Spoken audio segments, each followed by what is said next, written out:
많이 추워졌어요? 예. 네. 우리가 이제 거울을 보면서 자기 얼굴도 만지고 아침에도 또 나오실 때 저도 머리가 가락이 없어도 그래도 이제 빗으로 한번 빗고 이제 이렇게 고치기도 고치기도 합니다. 얼굴에 뭐가 묻었나?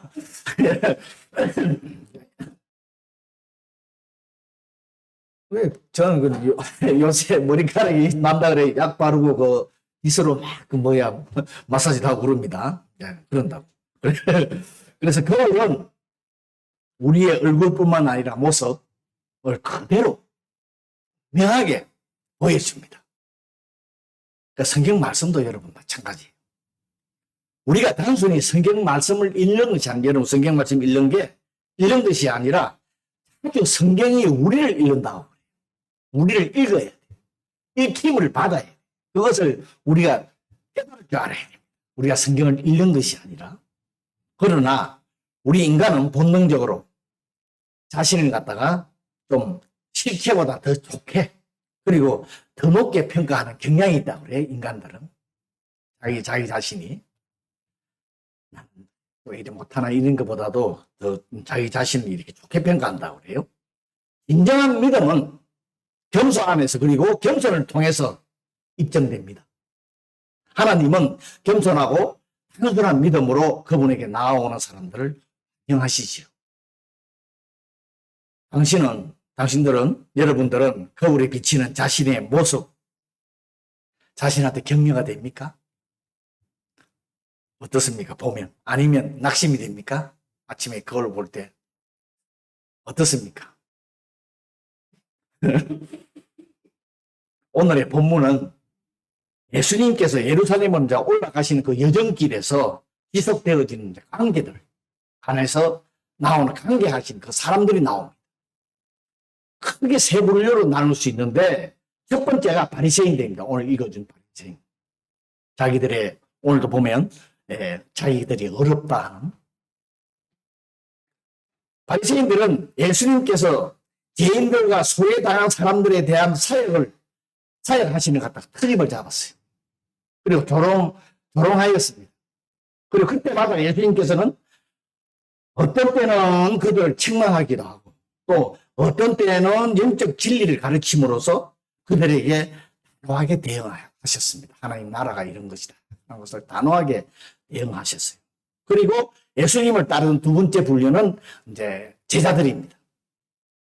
예수님께서는 제자들에게 바리새인들이 하는 그 행동을 통해 가지고 그들의 터집, 갈등 이런 걸 통해서 하나님 나라를 가르치시는 기회로 삼으셨어요. 바리새인들을 통해서. 그래서 제자들을 가르쳤어요. 그리고 세 번째 분류가 나오는 게 오늘 세리. 다양한 사람도 있지만은 다양한 사람들이, 그룹은 다양한 사람들이. 예수님은 예루살렘으로 가시면서 성읍과 마을에 들러셔서 만나는 사람마다 복음을 전하시고 또 치유사역을 하셨습니다. 바리새인들이 하나님 나라에 대해서 물었을 때 예수님은 그것을 임박한 그분의 죽음의 때와 하나님 나라가 가까이 임하고 있는 것을 제자들에게 가르치는 기회를 삼으셨어요. 바리새인과 세리의 이 비유는 우리가 너무나 잘 압니다. 성경에 신앙생활 좀 하신 분들은 많이 아는데 뭐를 바리새인들이 비유하고 이 바리새인하고 세리의 비유의 쟁점은 뭐냐 그러면 독선적인 사람들을 책망하는 독선적인 겸손한 믿음의 필요성을 강조하는 것이죠. 겸손에 대한 얘기를 요약한 것입니다. 예수님은 제자들이 겸손을 중요하게 여기시기를 원하십니다. 겸손한 사람이 되기를. 아무도 하나님 나라에 들어갈 자격이 없습니다. 우리 인간은. 그죠? 근데 하나님은 그분의 은혜로 자기의 죄를 회개하고 예수님을 구세주로 믿는 사람에게 하나님의 나라에 들어갈 자격을 주신다고 말씀하셨어요. 이거는 변하지 않는 진리입니다. 여러분, 종교적 교만이라 하는 얘기도 여러분 들어보셨을 거예요. 오늘 본문은 앞부분에 보면은 1절에서 8절까지 보면은 예수님께 끈기 있는 기도의 중요성을 가르치고 있습니다. 기도하는. 그 다음에 오늘은 9절부터이지만은 오늘 본문에서 성도가 하나님 앞에 나와서 기도할 때, 우리들이 기도할 때에 가져야 할 마음의 자세 혹은 태도에 대해서 교훈을 주고 있는 것입니다. 우리는 하나님을 기도합니다. 또 요새는 수요일 날 각자 오셔가지고 이렇게 기도하고 가시는 분 계신데 이렇게 기도하지요. 바리새인과 세리에 대한 비유는 자기를 어렵다고 믿고 다른 사람을 멸시하는 자에 대한 교훈이지요. 우리가 종종 자신과 다른 사람에 대해서 비교를 할 때가 있어요. 나는 저 성도보다 누구보다 이렇게 비교를 하면서 그래도 자신은 그 사람보다는 온전하다고 생각할 때가 있습니다. 저 사람보다는 내가 낫다는. 그러나 이것이 사실은 교만입니다. 교만은 우리가 잘 알다시피 죄의 원천이 사탄을 통해서 아담 하와로부터 원죄로부터 오는 거예요. 우리 인간들에서 이게 다 있게 되어 있습니다. 그래서 오늘날에도 계속되고 있는 거예요. 우리들까지도 우리들한테도 가끔씩 나타납니다. 한다는 거예요. 그래, 저도 가끔씩 그거를 또 이런 얘기를 하는구나 하는 그것을 저도 느끼고 그러는데 우리 모두는 하나님 앞에서 죄인이자 부족한 존재임을 깨닫고 겸손한 마음과 태도 하나님 앞에 나아가는 자는 다른 사람에게도 똑같이 겸손한 마음을 가진다. 하나님 앞에 자기가 부족하고 모자라는 것을 자기가 깨달으면은 다른 사람한테도 우리가 다른 사람을 그렇게 못하게 본다든가 그렇지 않는다. 다른 사람 옆에도 다른 사람한테도 겸손하게 되어 있다는 거예요. 오늘의 바리새인은 하나님과 특별한 관계를 누리고 있다고 생각하는 독선적인 사람들입니다. 자기는 하나님의 은혜를 받고 축복을 받아 특별히 하나님을 누리는 사람이라고 이렇게 생각합니다. 그러나 세리는 하나님 앞에 자신의 부족함과 죄를 인정하는 자로서 사회적으로 소외된 사람들을 말해요. 이 비유는 바리새인을 정죄하며 모든 세리를 갖다 칭찬하려고 하는 말씀이 아니에요. 바리새인을 정죄를 하고 세리를 칭찬하려고 하는 그런 말씀이 아닙니다. 세리는 직업적인 면에서 혹은 형식적인 면에서 당시에 유대인들에게 경멸의 대상이 되었던 죄인들입니다. 그죠? 세리가 세상에서 이렇게 소외받은 사람. 그런데 바리새인과 세리 두 사람이 거룩한 성전에 기도하러 갔습니다. 오늘 본문에 보면 이 두 사람은 제사장이 아니었기 때문에 안에까지 못 들어가고 성소 밖에 있는 성전 뜰에서 기도를 하게 됩니다. 이런 사람, 보통 사람들은요. 거기밖에 못 갔어요. 그런데 바리새인이 지금도 그렇지만은 그들은 기도를 하루에 3번에 걸쳐서 기도를 합니다. 여러 가지 종교들도 있지만은요. 그들은 아침 9시, 지금 시간으로 오후 정오 딱 12시, 오후 3시에 되면 기도를 합니다. 그런데 모든 오늘의 본문을 보면 두 사람의 기도 자세라든지 시간이 문제가 되는 것이 그걸 지금 얘기하고 있는 것이 아니에요. 두 사람이 무엇이 다른가 하면은 기도의 목적이 다르다는 거예요. 우리가 여기서 잘 판단할 수 기도하는 목적이 다르다.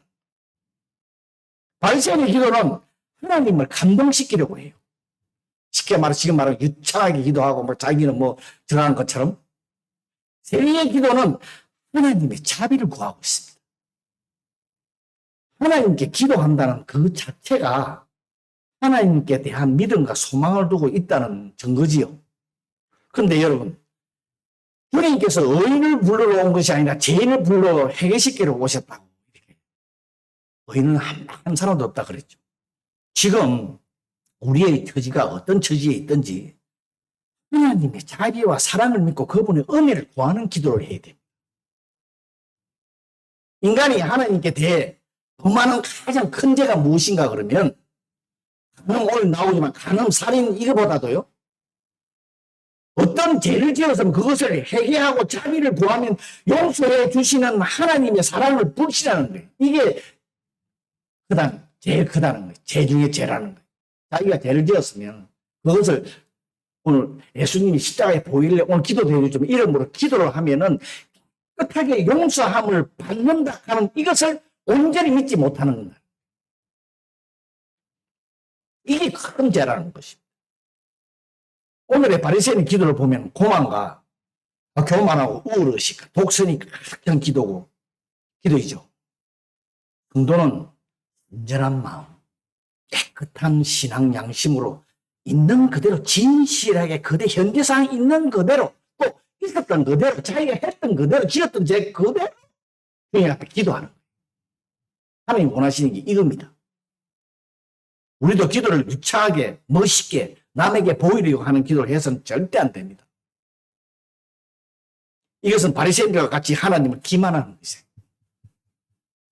하나님을 만홀히 여기지 말라고 그래요.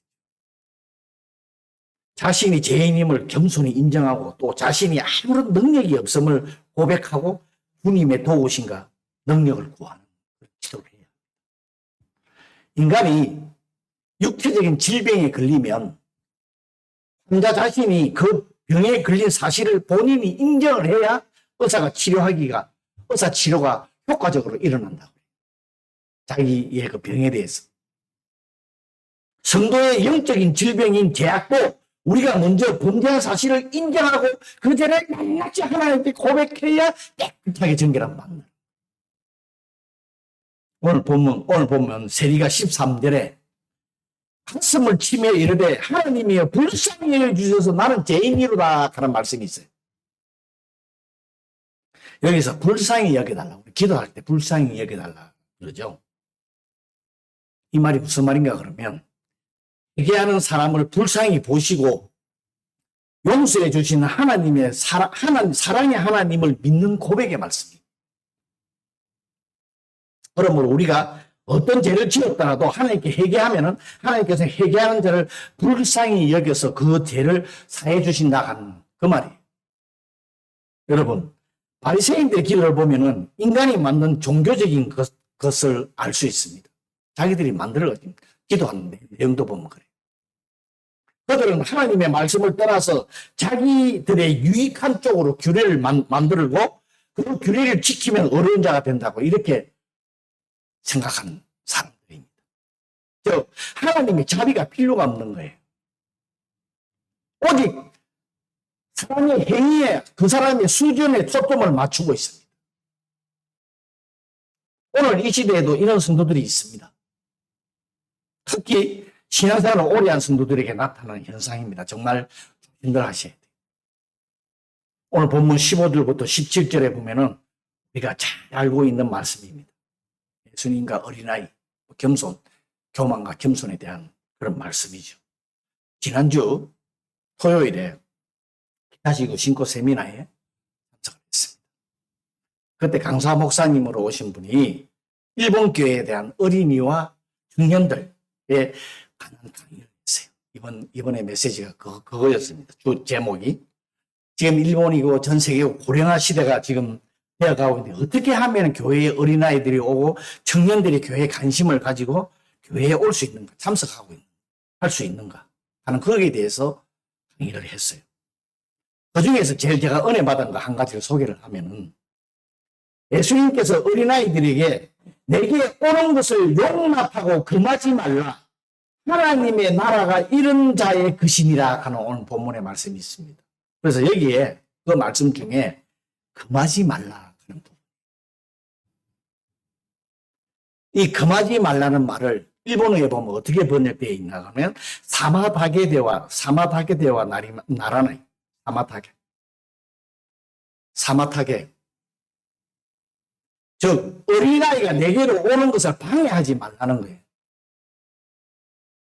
우리들이 나 자신이 우리 교회가 이 어린아이뿐만 아니라 교회에 오고자 하는 사람, 예수님께 나아가고자 하는 사람들에게 방해가 되고 있지 않지 한번 생각을 해봐야 돼요.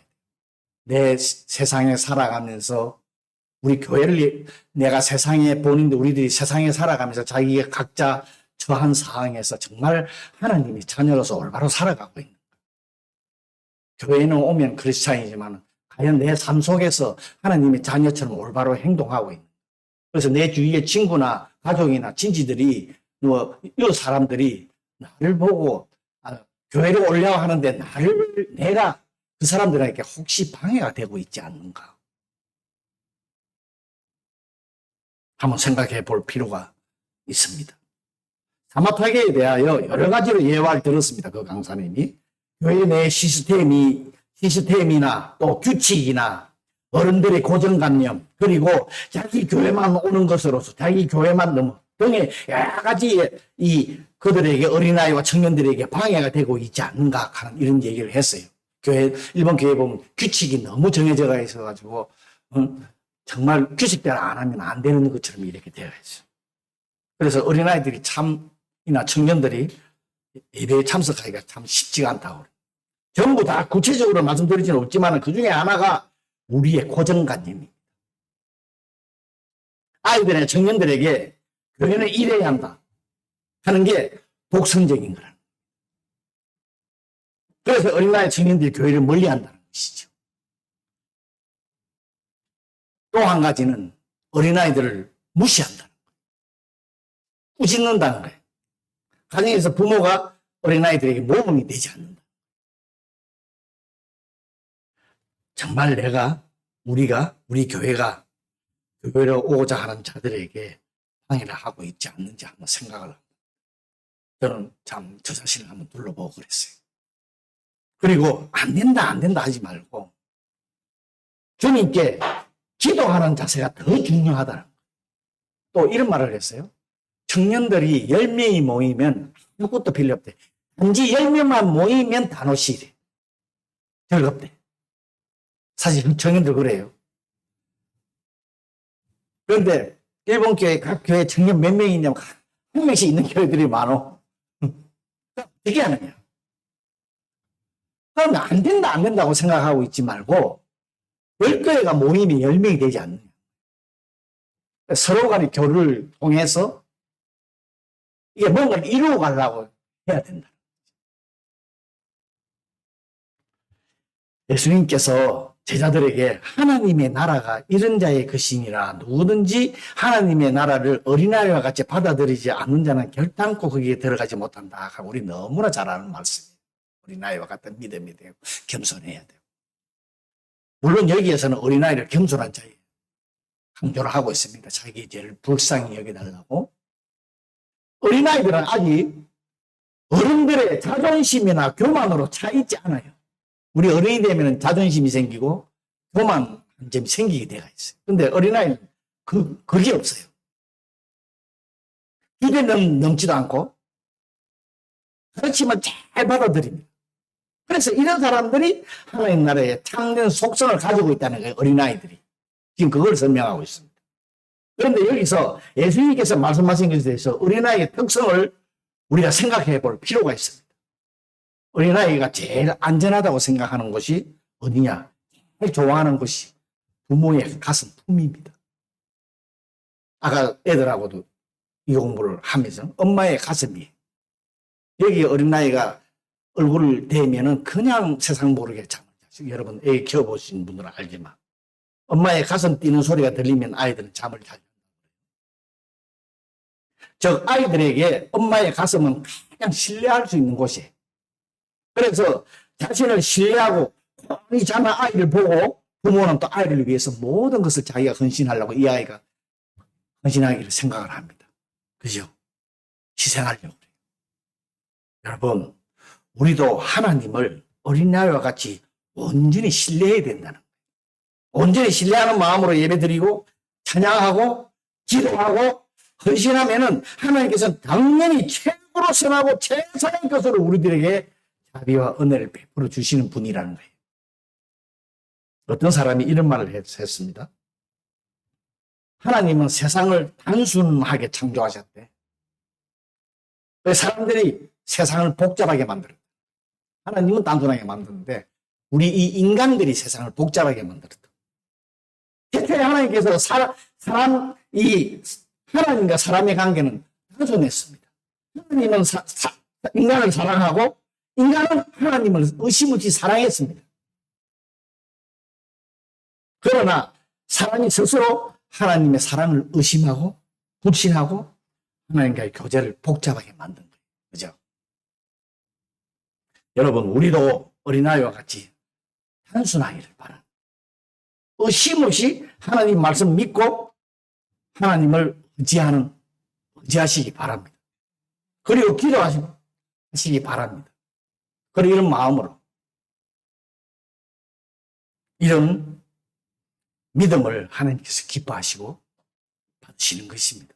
우리 교회가 지금 아까 기도도 해주셨지만은 여러 가지 문제로 또 어떤 분은 페이스북에다가 우리 교회의 모금을 위해서 오늘 아침에 보니까 그걸 보고 제가 아이고 눈물이 다 나더라고요.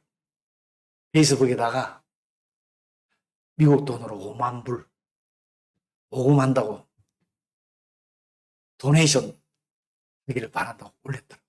저 그거 보고 정말 너무 감동했습니다. 여러분 정말 우리뿐만 아니라 하나님은 이 교회뿐만 아니라 모든 분들 정말 하나님만을 섬기고 의지하는 사람을 사랑하십니다. 그리고 자비를 베풀어 주십니다. 은혜를 베풀어 주십니다. 우리들 모두 하나님의 그 놀라운 자비와 은혜를 받으며 살아갈 수 있도록 우리는 같이 하나님을 의지하고 신뢰하는 여러분과 저가 되기를 바랍니다. 오늘 말씀 잠시 생각하면서 여러분 자기 자신을 한번 돌아보는 시간을 갖도록 하겠습니다.